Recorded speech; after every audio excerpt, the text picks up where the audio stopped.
Hello everyone, स्वागत है आप सभी का एक और नई वीडियो में। और आज की वीडियो में आप जितने भी ये क्वेश्चन देख रहे हैं ये पार्शियल डिफरेंशियल इक्वेशन के हैं और साथ ही ये जितने भी हैं ये सभी के सभी प्रीवियस ईयर क्वेश्चन हैं। लास्ट में मैंने कुछ क्वेश्चन डाले हैं जो प्रीवियस ईयर नहीं है, बाकी ये सभी के सभी ऑलरेडी आए हुए क्वेश्चन हैं। 2 वीडियो हैं क्वेश्चन पेपर की, तो वो दोनों अपलोड हो जाएंगी चैनल पर ही, ठीक है, 4th सेमेस्टर की। बस मैंने इतना काम किया है इसमें कि इनको सीरीज़ से लिखा है थोड़ा, ताकि समझने में आसानी हो। अब देखिए, ज़्यादा बातें न करते हुए अपने सीधे पॉइंट पर आते हैं। तो देखिए, जैसे फर्स्ट क्वेश्चन है, द ऑर्डर ऑफ, यहाँ पर और की जगह आएगा of, the order of differential equation. ये जो डिफरेंशियल इक्वेशन है इसका ऑर्डर बताना है। तो देखिए, आर जो होता है हमारा सेकंड ऑर्डर का पार्शियल डेरिवेटिव होता है, और एस भी हमारा सेकंड ऑर्डर का होता है, लेकिन पी जो होता है हमारा फर्स्ट ऑर्डर का होता है। हमें इसका केवल ऑर्डर बताना है, तो हाईएस्ट डेरिवेटिव जो हो जाएगा वो सेकंड ऑर्डर का हो जाएगा। इसके लिए इसका जो ऑर्डर हो जाएगा वो कितना हो जाएगा 2। तो ये ऑप्शन है 1, 2, 3 और 0। तो इसका जो करेक्ट आंसर हो जाएगा ऑर्डर वो कितना हो जाएगा 2 हो जाएगा। नेक्स्ट क्वेश्चन है, the degree of differential equation. इस वाले डिफरेंशियल इक्वेशन की डिग्री बतानी है। तो सबसे पहले इसे देखिए मैं थोड़ा समझा देता हूँ। तो देखिए, हमारी जो इक्वेशन दे रखी है वो है R3 + 2s + t² = 0। आर क्या होता है? आर होता है हमारा del2z/del(x2). अब इसकी पावर 3 है तो इसकी पावर 3 + 2 del2z/del(x)del(y). ये नोटेशन पहले ही लिखवा दी थी इसीलिए मैंने। और del2z/del(y²) इसकी होल पावर 2 = 0। अब हमें इसकी डिग्री बतानी है। तो यहाँ पर देखिए, सबसे पहले जितनी भी यहाँ पर पावर है, हमारी जो इक्वेशन है वो रेशनलाइज फॉर्म में है। उसके बाद में हमें देखनी है हाईएस्ट डेरिवेटिव जो किस ऑर्डर का है। तो यहाँ पर सभी के सभी सेकंड ऑर्डर के डेरिवेटिव है। अब हमें देखना है इसकी हाईएस्ट डिग्री कितनी है, तो वो है हमारी 3। तो इसलिए इस इक्वेशन की जो डिग्री हो जाएगी वो कितनी हो जाएगी, हमारी 3 हो जाएगी। तो इसलिए करेक्ट आंसर हो जाएगा सी, ठीक है। उसके बाद में है, the partial differential equation requires. तो किस चीज़ की ज़रूरत होती है इसमें? एग्जैक्टली 1 इंडिपेंडेंट वेरिएबल चाहिए। तो ये गलत बात है, क्योंकि हमें कम से कम 2 इंडिपेंडेंट वेरिएबल चाहिए। 2 और मोर इंडिपेंडेंट वेरिएबल, या फिर मोर देन 1 डिपेंडेंट वेरिएबल। तो डिपेंडेंट वेरिएबल तो 1 ही होता है हमारा, बाकी equal number of dependent and independent variable. तो ये भी गलत है, क्योंकि अगर हम डिपेंडेंट वेरिएबल 1 लेते हैं और इंडिपेंडेंट वेरिएबल भी 1 लेते हैं, तो इस वजह से ये तब इस केस में जो हमारे डिफरेंशियल इक्वेशन वो पार्शियल डिफरेंशियल इक्वेशन नहीं कहलाएगी। तो करेक्ट आंसर कौन सा हो जाएगा हमारा? बी। कम से कम 2 या फिर उससे ज़्यादा इंडिपेंडेंट वेरिएबल होने चाहिए। उसके बाद में है, the differential equation PQ = Z is. तो ये कौन सी डिफरेंशियल इक्वेशन हो जाएगी? तो ये हो जाएगी हमारी नॉन लीनियर, क्योंकि यहाँ पर देखिए दोनों प्रोडक्ट में आ गए हैं डेरिवेटिव, तो इसलिए ये हो जाएगी हमारी नॉन लीनियर, ठीक है। उसके बाद में नेक्स्ट क्वेश्चन है, 8x + 3y × p -x³ - pq = xy। देखिए, इस वाले टर्म से पता चल जाएगा आपको ये कैसी इक्वेशन है। ये हमारी नॉन लीनियर डिफरेंशियल इक्वेशन है, तो इसका भी आंसर क्या हो जाएगा? Non linear. उसके बाद में है, p + 3q = 5z + 10 और y - 3x इज। तो ये कौन सी इक्वेशन है? हमारी लीनियर है। क्यों लीनियर है? क्योंकि सबसे पहली कंडीशन होती है p और q की डिग्री हमारी कितनी होनी चाहिए? 1 होनी चाहिए। तो p और q की डिग्री 1 है और डिपेंडेंट वेरिएबल की भी डिग्री 1 है। उसके साथ ही हमें चाहिए कि इनका कहीं पर भी प्रोडक्ट नहीं होना चाहिए, डिपेंडेंट वेरिएबल और उसके डेरिवेटिव का। तो यहाँ पर देखिए किसी का भी प्रोडक्ट नहीं है, और इन दोनों में तो प्रोडक्ट था, इसलिए ये हमारी लीनियर नहीं थी, नॉन लीनियर थी। तो अब इसमें ना ही कहीं प्रोडक्ट है और डिग्री भी हमारी 1 है, तो इसलिए ये इक्वेशन जो हमारी लीनियर हो जाएगी, ठीक है। उसके बाद में नेक्स्ट क्वेश्चन है, the partial differential equation formed from z = x + a × y + b is. तो मैंने ये करके भी दिखाया था, लेकिन एक बार फिर से बता देता हूँ। z = x + a और y + b। सबसे पहले इसका x के रेस्पेक्ट में डिफरेंशिएशन करेंगे पार्शियली, तो ये हो जाएगा del(z/del(x), और इसे हम p नाम दे देंगे, = x के रेस्पेक्ट में करेंगे तो ये हमारा कांस्टेंट हो जाएगा, और ये x का करेंगे तो 1 और इसका 0, तो ये हो जाएगा y + b। और जब इसका एक बार हम फिर से इसे इक्वेशन 1 मान लेंगे, अब करेंगे हम इसका y के रेस्पेक्ट में डिफरेंशिएशन, तो हो जाएगा x + a, और इसे हम कहते हैं del(z/del(y) को q, तो ये हो जाएगा q।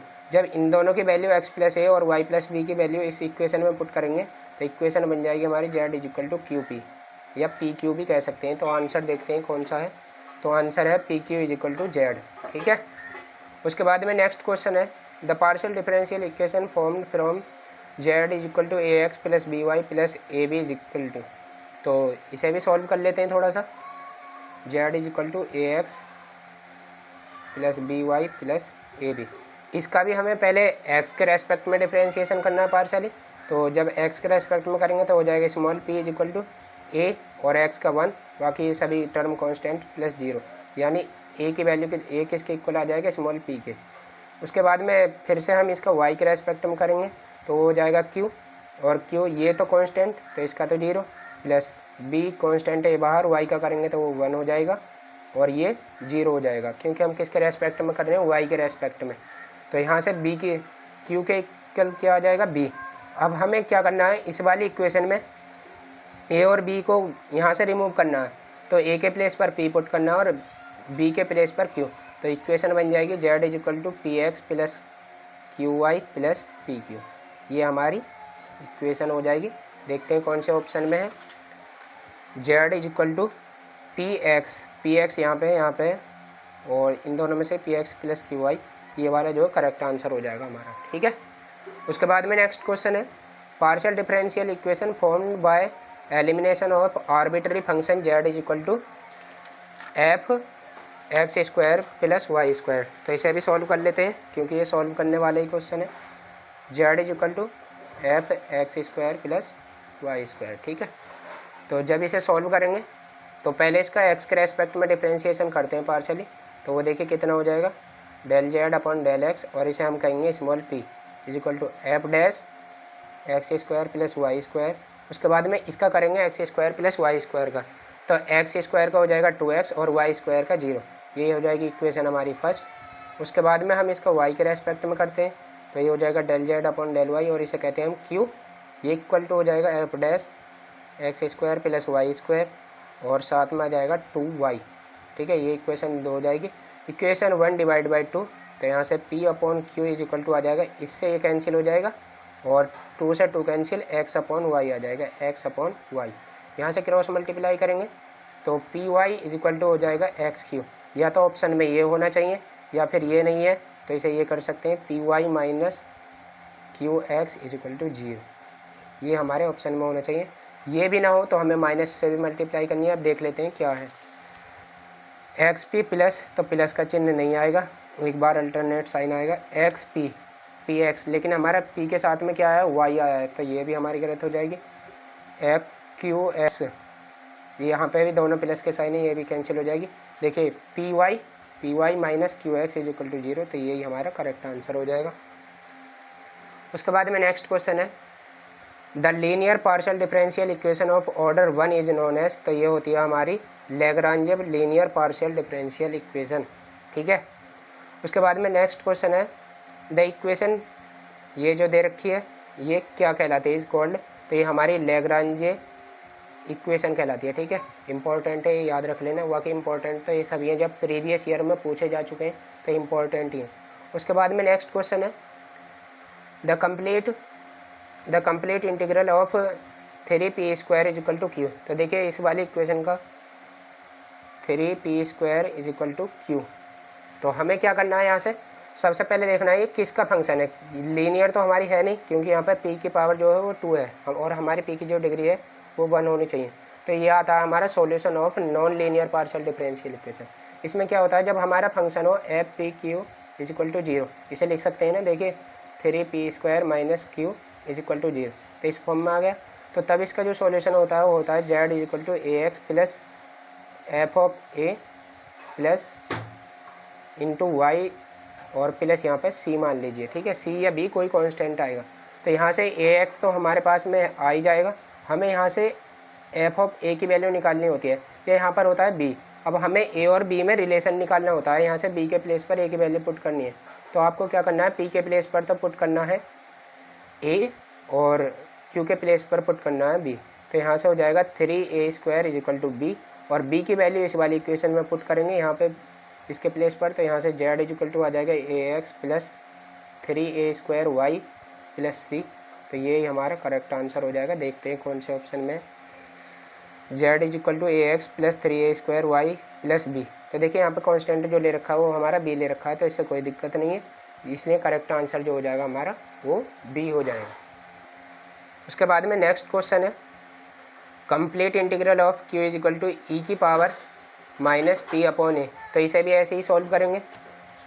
देखिए सॉल्व करा देता हूँ इसे भी। क्या है इक्वेशन हमारी, q is equal to e की power minus p upon a. ठीक है, ये इक्वेशन है। तो यहाँ से z is equal to A x plus B Y plus c, ये हमारा सॉल्यूशन हो जाएगा इसका कंप्लीट इंटीग्रल। उसके बाद में हमें यहाँ से b को एलिमिनेट करना है, या कह सकते हो y का जो भी कांस्टेंट है इसे एलिमिनेट करना है, a की टर्म में ही लिखना है इसे भी। तो यहाँ से देखिए q के प्लेस पर b पुट करेंगे इज इक्वल टू ई की पावर माइनस p के प्लेस पर a अपॉन ए हो जाएगा, b अपॉन ए। इसमें ये तो है ही नहीं किसी में भी, तो ये b अपॉन ए ही होगा शायद इसमें भी। तो b का जो वैल्यू आ जाएगी b अपॉन ए। तो यहाँ से फिर से सॉल्व करना पड़ेगा। एक सेकेंड इसे देख लेता हूँ मैं। देखिए यहाँ पर जो क्वेश्चन है इसमें ये e की पावर b अपॉन ए होगा। अब यहाँ पे हम कांस्टेंट तो कोई और भी मान सकते हैं इसके सॉल्यूशन में। मान लीजिए यहाँ पर मैंने कांस्टेंट मान लिया p, तो अब p की जो वैल्यू निकालनी है हमें वो a की टर्म में निकालनी है। तो देखिए कैसे निकलेगी, q के प्लेस पर आपको p पुट करना है, तो हो जाएगा p is equal to e की power minus b upon a. ठीक है, ये हो जाएगा। उसके बाद में ये हमारी p की वैल्यू आ गई, p की वैल्यू इसमें पुट करनी है।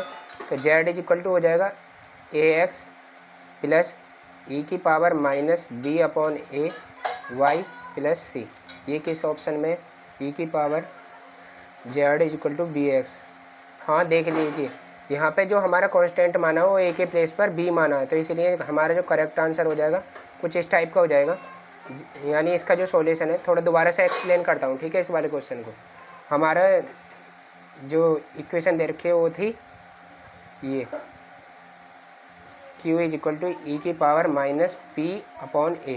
तो इसका जो सॉल्यूशन है कुछ इस टाइप से लिया है, z is equal to b x plus a y, a की जगह पी वाई ले लीजिए क्योंकि ए तो इसमें ऑलरेडी दे रखा है, पी वाई प्लस सी, इस टाइप की है। तो अब हमें यहाँ पे p का जो आंसर चाहिए वो इसकी b की फॉर्म में चाहिए। तो वो क्या पुट करते हैं हम, x का जो कोएफिशिएंट था उसको हम a मानते थे और इसको हम b मानते थे। तो p के प्लेस पर तो पुट करेंगे आप b और q के प्लेस पर पुट करेंगे आप p। तो ये हो जाएगा p is equal to e की पावर माइनस ऊपर क्या है p, तो p के प्लेस पर b पुट करना अपॉन a। तो ये हो जाएगी हमारी p की वैल्यू, p की वैल्यू यहाँ पर पुट करनी है। तो ये हो जाएगा बी एक्स जेड बराबर बी एक्स प्लस ई की power minus b upon a into y plus c. ये हमारा करेक्ट आंसर हो जाएगा। तो ऑप्शन के अकॉर्डिंग देखना है, ठीक है, कौन सा आंसर आएगा। तो इसका जो आएगा वो सी आंसर आएगा। उसके बाद में नेक्स्ट क्वेश्चन देखते हैं अपने। तो वो नेक्स्ट पेज पर है, थोड़ी मोड़नी पड़ेगी नोटबुक। तो नेक्स्ट जो क्वेश्चन है वो है the singular integral of p square plus k square is equal to 1 is. तो ये वाली जो इक्वेशन है जब हमारा फंक्शन हो f p Q is equal to 0, f p Q is equal to 0, तो इस केस में जो हमारा सिंगुलर सॉल्यूशन है वो एग्जिस्ट ही नहीं करता। तो इसलिए इसका जो करेक्ट आंसर हो जाएगा वो डी हो जाएगा, नॉट एग्जिस्ट। उसके बाद में हमारा फिफ्थ क्वेश्चन है 15 क्वेश्चन है the complete integral of under root p plus under root q is equal to 1। तो फिर से पी क्यू ई वाली फॉर्म है, लेकिन इस बार हम थोड़ी जल्दबाजी नहीं करेंगे। यहाँ पर एक्स का कोएफिशिएंट देखेंगे वो कितना है, 1 है सभी जगह पे। तो यानी पी के प्लेस पर 1 पुट करना है, ये हमें अब क्लियर हो गया। तो यहाँ से हमारी जो इक्वेशन दे रखी है वो है root p plus root q is equal to 1। अब जल्दी करना है क्वेश्चन, तो डायरेक्ट आपको लिखना है Z is equal to A x plus, यहाँ से आपको क्यू के प्लेस पर क्यू की वैल्यू निकालनी है, ये मान के चलिए आप, और पी के प्लेस पर ए पुट करना है। तो देखिए root q is equal to हो जाएगा हमारा 1 माइनस रूट पी के प्लेस पर ए पुट करना है। और यहाँ से अब इस यहाँ पे चाहिए हमें केवल क्यू की वैल्यू, तो क्यू इज इक्वल टू हो जाएगा 1 माइनस रूट ए इसका होल स्क्वायर। तो क्यू के प्लेस पर ये पुट करना है, तो z is equal to 1 minus root a इसका whole square into y plus यहाँ पर कोई कांस्टेंट होगा। कांस्टेंट क्या है, अब यहाँ पर कांस्टेंट है बी। तो देखते हैं कौन से में आंसर। तो हमारा फर्स्ट जो आंसर है वही ठीक है, first option. Z is equal to A x plus under root 1 minus a square इसका whole square into y plus b, ये ठीक है। उसके बाद में है द डिफरेंशियल इक्वेशन इज, तो ये कौन सी है, यहाँ पर एक आंसर सीधा सीधा मिलेगा पी क्यू, और इसी की वजह से क्या है हमारी ये नॉन लीनियर है, ठीक है। उसके बाद में नेक्स्ट क्वेश्चन है the general solution of the differential equation P और स्मॉल पी, यहाँ पर पी जो कोई फंक्शन है हमारा और स्मॉल पी वही है हमारा derivative del Z upon del x. तो इसका सॉल्यूशन जो किस टाइप का होता है, तो वो होता है हमारा phi u into b is equal to 0, ठीक है। उसके बाद में है the complete integral of f p Q is equal to, तो यही वाली इक्वेशन तो कर रहे थे अभी हम, देखिए यहाँ पर भी पी क्यू था, तो क्या आता था z is equal to A x a x a x a x, और यहाँ पर एफ ऑफ ए आता था, अगर जो एक्स का मल्टीपल है वही यहाँ पर एफ उसका कोई फंक्शन आता था, और यहाँ पर साथ में एक कांस्टेंट आता था। तो सी जो है हमारा करेक्ट आंसर हो जाएगा, कोई डाउट नहीं है इन क्वेश्चनों में जो भी मैं सॉल्व कराता हूँ, ठीक है।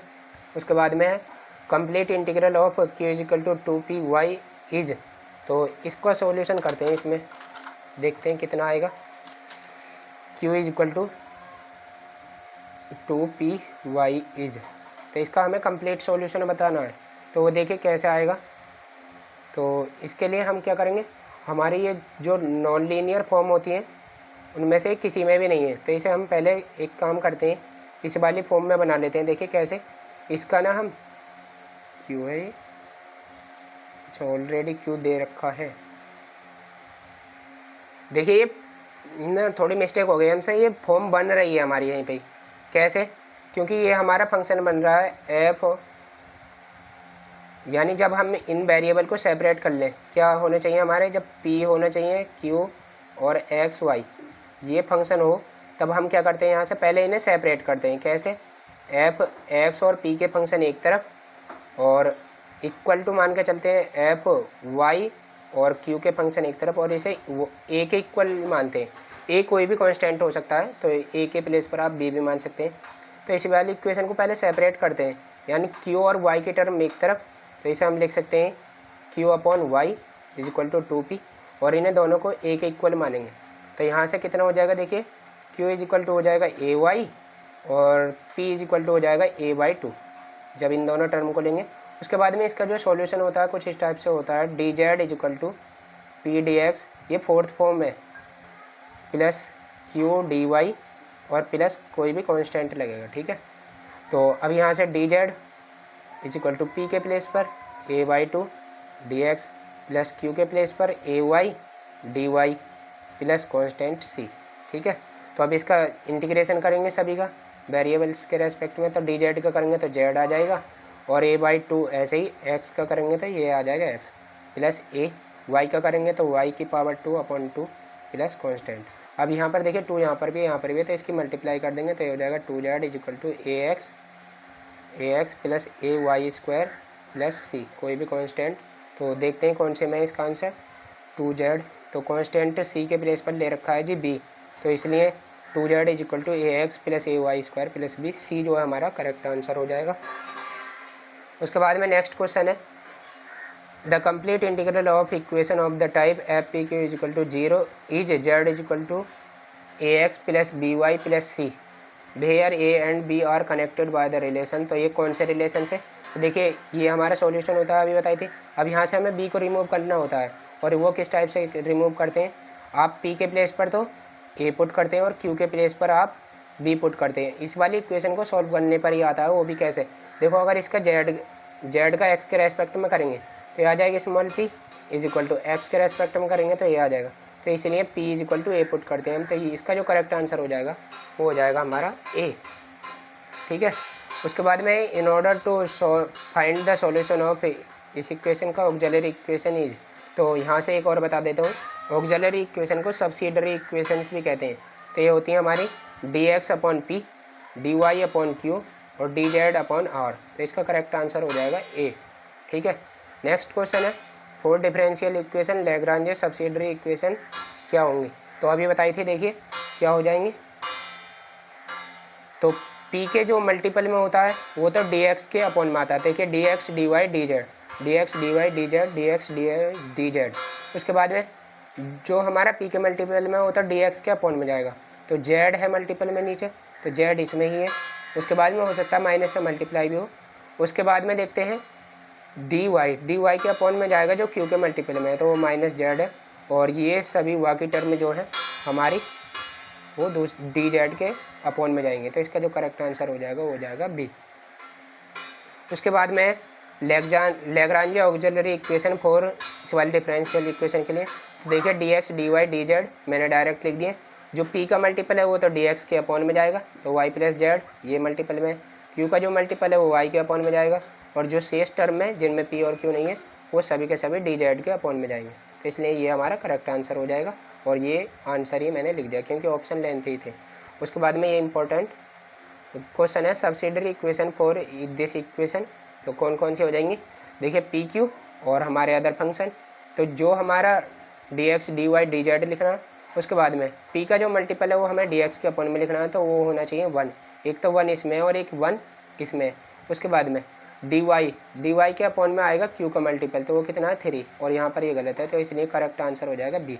और बाकी आगे भी देख लेते हैं, डी जेड के अपॉन में बाकी सभी कुछ आएगा, तो ये हमारा बी जो है करेक्ट आंसर हो जाएगा।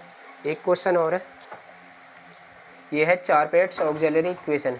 तो ये मैंने इस वजह से नहीं लिखा क्योंकि ये आते भी नहीं है, 1-2 क्वेश्चन आ सकते हैं बस, बाकी आपको पता होना चाहिए कैसे होते हैं। तो ये है हमारे फॉर्मूले D P upon D x, और जब इसे सॉल्व करेंगे इस इक्वेशन को, तो एक बार चलो करवा ही देता हूँ। सबसे पहले हमें ऐप कोई फंक्शन लेट करना होता है और इन सभी इक्वेशन की जो टर्म है उन्हें एक तरफ लाना होता है, ठीक है। हम ले आए, उसके बाद में क्या करना होता है, सबसे पहले आपको डी पी लिखना होता है, उसके अपॉन में इसका हमें एक्स के रेस्पेक्ट में पार्शियली डिफ्रेंशिएशन करना होता है। तो देखिए एक्स कहीं पर भी है नहीं, तो वो आ जाएगा 0, प्लस पी है तो पी ऐसी। उसके बाद में इसका जेड के रेस्पेक्ट में डिफ्रेंशिएशन करेंगे। जब हम यहाँ से जेड के रेस्पेक्ट में पार्शियली डिफ्रेंशिएशन करेंगे तो जेड केवल यहाँ पर है और जेड का मल्टीपल है माइनस क्यू, तो इसलिए पी इंटू माइनस क्यू हो जाएगा इज इक्वल टू। उसके बाद में लिखेंगे आप डी क्यू। उसके बाद में इसका जो हम करेंगे वाई के रेस्पेक्ट में पार्शियली डिफ्रेंशिएशन, तो वाई के मल्टीपल में जो भी है वो आ जाएगा, तो ये आ जाएगा P square plus Q square plus साथ में क्यू अपने पास सही रखना है, और इसका अब हमसे फिर से जेड के रेस्पेक्ट में करना है, तो वो फिर से क्या आ जाएगा माइनस क्यू। इसे आगे सॉल्व करके भी लिखते, लेकिन अभी मैंने इतना ही रहने दिया। उसके बाद में डी जेड माइनस का पी अपने पास से लिखना ही है। उसके बाद में हमें इसका पी के रेस्पेक्ट में पार्शियली डिफ्रेंशिएशन करना है, तो देखिए पी के रेस्पेक्ट में करेंगे तो ये हो जाएगा 2py सॉरी हाँ 2py हो जाएगा, ठीक है। बाकी सभी टर्म 0 हो जाएंगी, तो 2py आ जाएगा minus q as it is. इसका फिर हमें करना है क्यू के रेस्पेक्ट में, तो क्यू के रेस्पेक्ट में एक क्यू यहाँ से है और एक यहाँ से है, इसका करेंगे तो 2qy आ जाएगा और माइनस क्यू के माइनस जेड आ जाएगा, 2qy माइनस जेड, तो ये हमारा हो जाएगा। उसके बाद में डी एक्स के अपॉन में हमें इस ऐप का हमें माइनस का साइन अपने पास से लगाना है और पी के रेस्पेक्ट में पार्शियली डिफ्रेंशिएशन, तो वो अभी बताया था कितना आया था -2py। उसके बाद में डी वाई के अपॉन में हमें इसका रेस्पेक्ट में करना है क्यू के रेस्पेक्ट में, तो अभी करके दिखाया था। माइनस का साइन है तो इसलिए ये जो साइन है इसके ये बदल जाएंगे, तो ये हो जाएगा -2py सॉरी यहाँ पर आएगा 2qy, क्योंकि हम किसके रेस्पेक्ट में कर रहे हैं, क्यू के रेस्पेक्ट में कर रहे हैं, तो क्यू के 2qy आएगा यहाँ पर 2qy और प्लस जेड हो जाएगा ये। और उसके बाद में डी एफ अपॉन 0 हमें ये लिखना ही होता है। तो इस टाइप से हमारी कुछ इक्वेशन होती है। तो आज की वीडियो इतनी है। उसके बाद में एक और रह गया काफ़ी इम्पोर्टेंट, लास्ट बस एक यूनिट रह गई है, उसे और करना काफ़ी है, फिर हम अपनी मैकेनिक्स करेंगे, या आप बताना या फिर दिनेश पेपर सॉल्व कराऊँ एक चीज़, या तो मैकेनिक्स की बुक या फिर दिनेश पेपर। बाकी जो भी मैं करा रहा हूँ इससे बाहर 10% चांस है बस जो आए, बाकी सबके सब पेपर आते ही मैं आपको दिखा दूंगा कहाँ से आया। तो आज के लिए इतना ही।